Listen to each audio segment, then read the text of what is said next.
Estende a mão para cá, me abençoa. Oh Espírito de Deus, obrigado por essa palavra, Senhor. Que nós possamos discorrer nas Escrituras aqui nessa noite. Que Teu nome seja glorificado aqui nessa noite, Senhor. Obrigado por encharcar o nosso coração de amor nesses dias. Nós estamos aqui, Senhor, por causa da Tua palavra, por causa do Teu favor, por causa da Tua unção. Pai, em nome do Senhor Jesus, guarda os nossos corações, guarda a nossa mente, abre o nosso entendimento para ouvir a Tua palavra, e que Teu nome seja glorificado aqui nessa noite, Pai, em nome do Senhor Jesus Cristo. Nós somos templo do Teu Espírito e não prisão do Teu Espírito. Por isso que o Teu Espírito passeie em nosso meio, flua de nós como um rio de água viva. Toque as pessoas que estão em casa, toque, guarda-nos aqui, Senhor, protegidos, estamos guardados em Ti, Senhor. Esconde-nos diante da Tua santidade, Senhor, em nome do Senhor Jesus Cristo. Irmãos, esse texto é muito maravilhoso. Eu acho que não está difícil falar de amor nesses dias, né? Eu não sei quanto a você, eu gosto muito de pregar sobre amor, mas eu gosto mesmo é de praticar amor. A gente precisa praticar amor. Amor, ele tem prática. Amor é doador.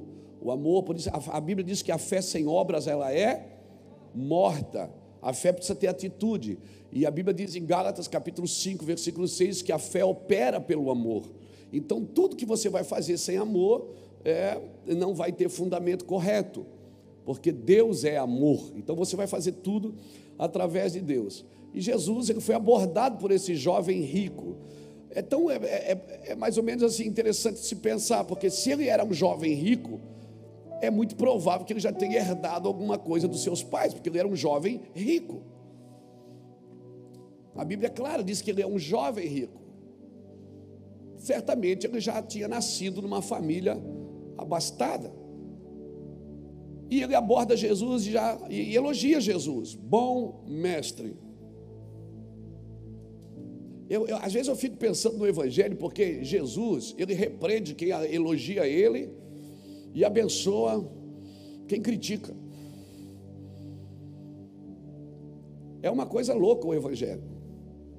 Muitas vezes ele para quem está elogiando e ele diz que é bom, bem-aventurados sois vós quando mentindo disserem todo mal contra vós por causa do meu nome, porque assim fizeram aos profetas que foram antes de vós.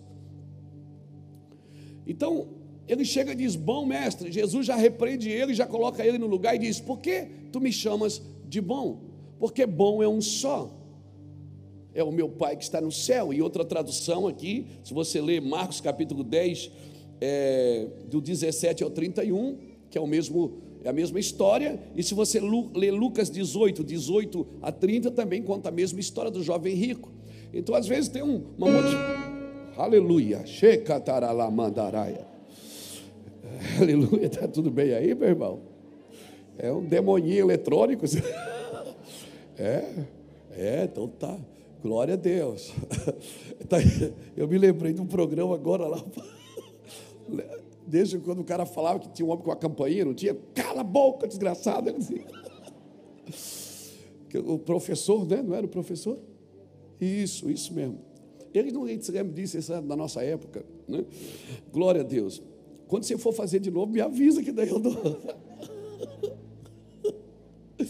Então Jesus,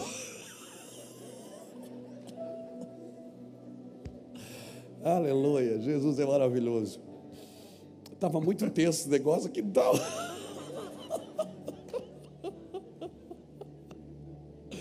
Jesus disse, vamos deixar isso aqui mais engraçado, está muito tenso. Relaxa, irmão, você está na igreja. E aí, como eu ia dizendo antes desse negócio, Jesus coloca aquele homem no lugar dele e diz, por que tu me chamas de bom? Bom é um só, meu Pai que está no céu. E se você olhar biblicamente, né, nos contextos bíblicos de bondade, você vai ver, por exemplo, vamos começar pela criação.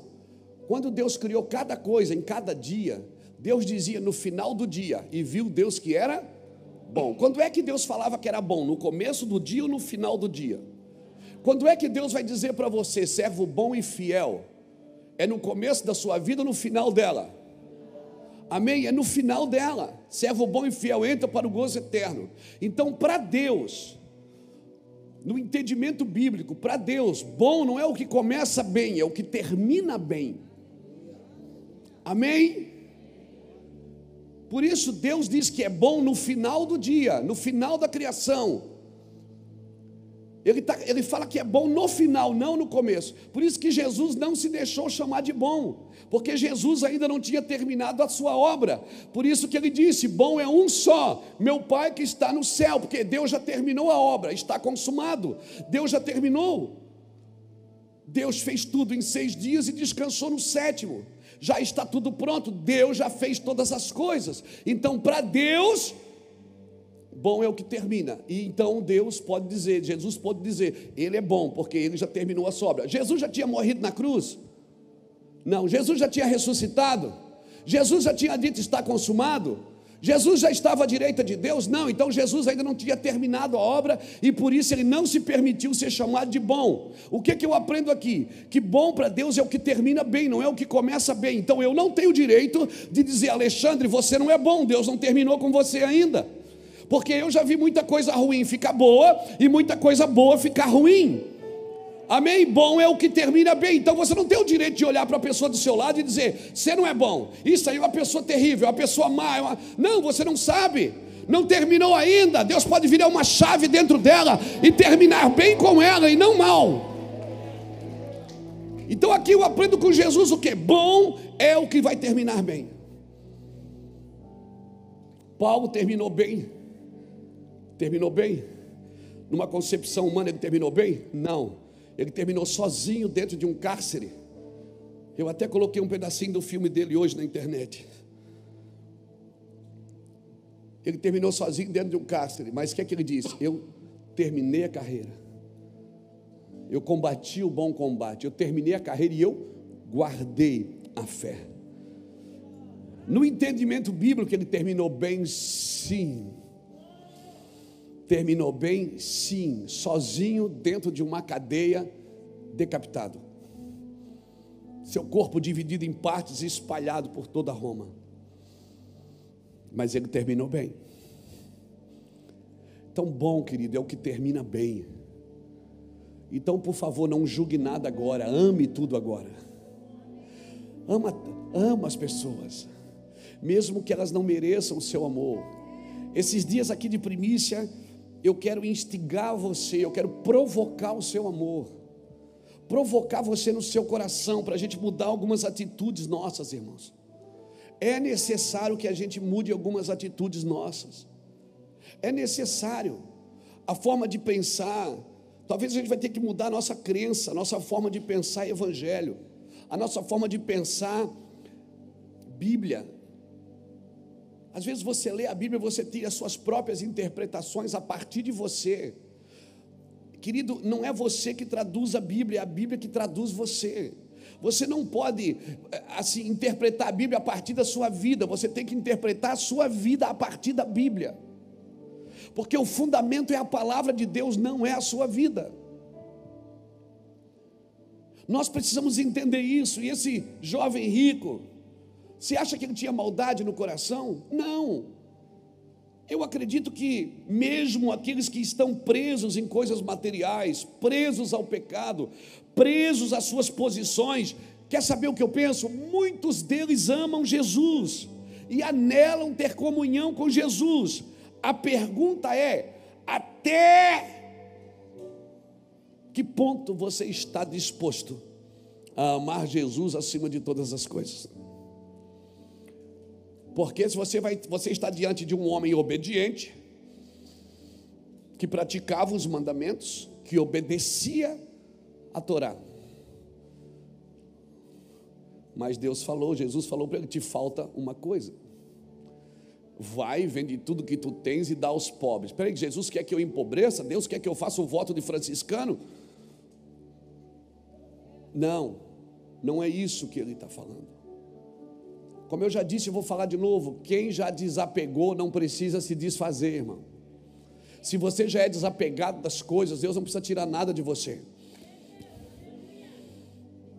Deus só tira quando você é muito apegado.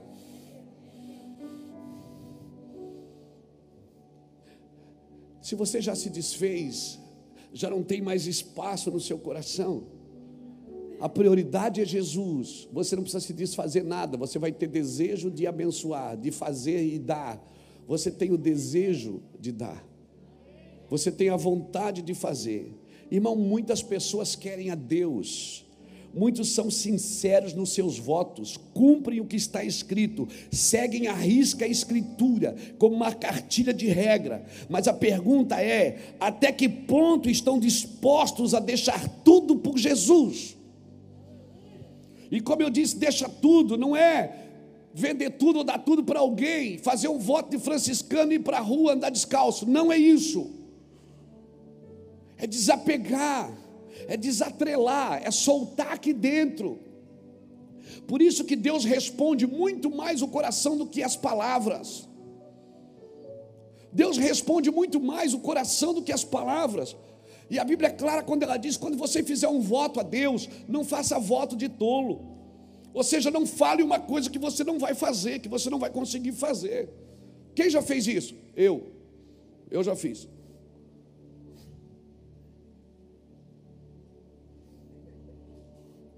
As suas palavras não impressionam a Deus.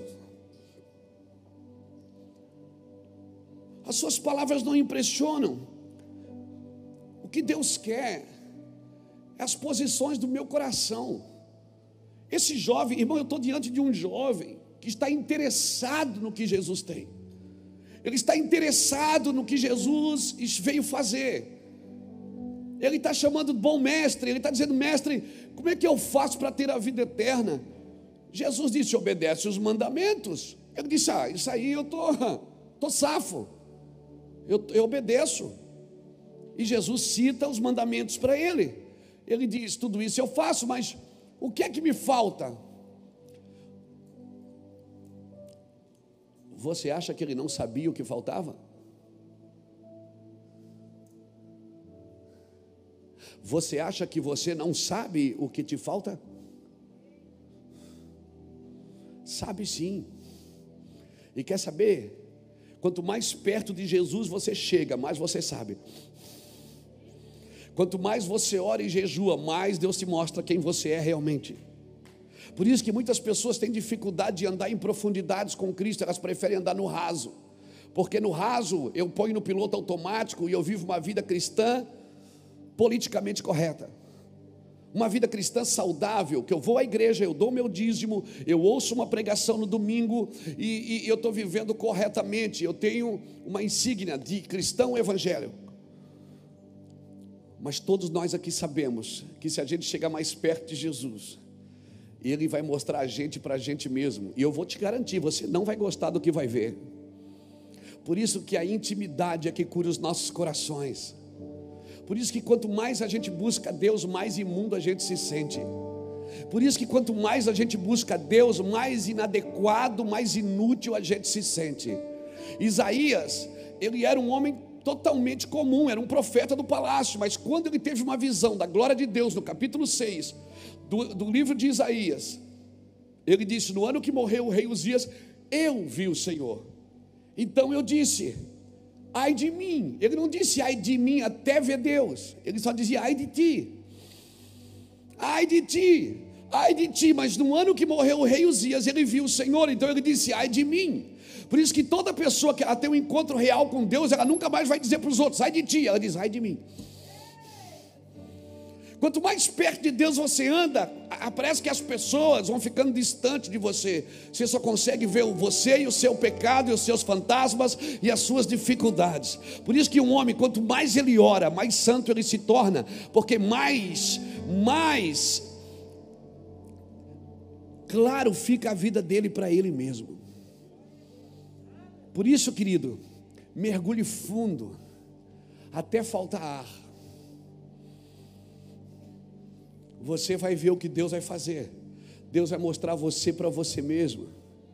Você vai ter experiências com as suas mazelas. Você vai ver que você não é tão santo assim, nem tão bom assim. E mesmo você olhando para você e dizendo: meu Deus, para que eu fui orar? Porque agora eu me vi. você vai olhar para você e vai dizer: meu Deus, eu não sirvo para nada. E o Senhor vai olhar para você e vai dizer: a quem enviarei? Ele provoca a gente, irmão. Ele fica dizendo: eu vou mostrar você para você mesmo, para você ver que você não é qualificado para mim, mas mesmo assim eu vou te enviar e vou te usar, e para você saber que você só pode ser usado se depender de mim totalmente. Você está me entendendo, querido? Aleluia! Louvado seja Deus! Isso é lindo, porque Deus não te chamou pela tua performance ou pela tua capacidade. Jesus mostrou o caminho para esse jovem rico, o caminho para alcançar as riquezas da eternidade. Não se tratava de deixar algo, na verdade se tratava de deixar tudo. Ele disse: vai e vende tudo o que tu tens e dá aos pobres. Espera aí, Jesus queria empobrecer ele? Não, Jesus queria colocar generosidade no coração dele. Jesus queria ensinar para ele princípios. Jesus não queria empobrecê-lo. Jesus não estava dizendo o seguinte: vende os teus bens e dá para os pobres, e vem porque só quem me segue é pobre. Não, ele não falou isso. Ele estava tentando colocar generosidade no coração daquele homem. E a Bíblia diz que ele saiu como? Como que ele saiu? Como que ele saiu? Triste. Por quê? Ele possuía muitos bens.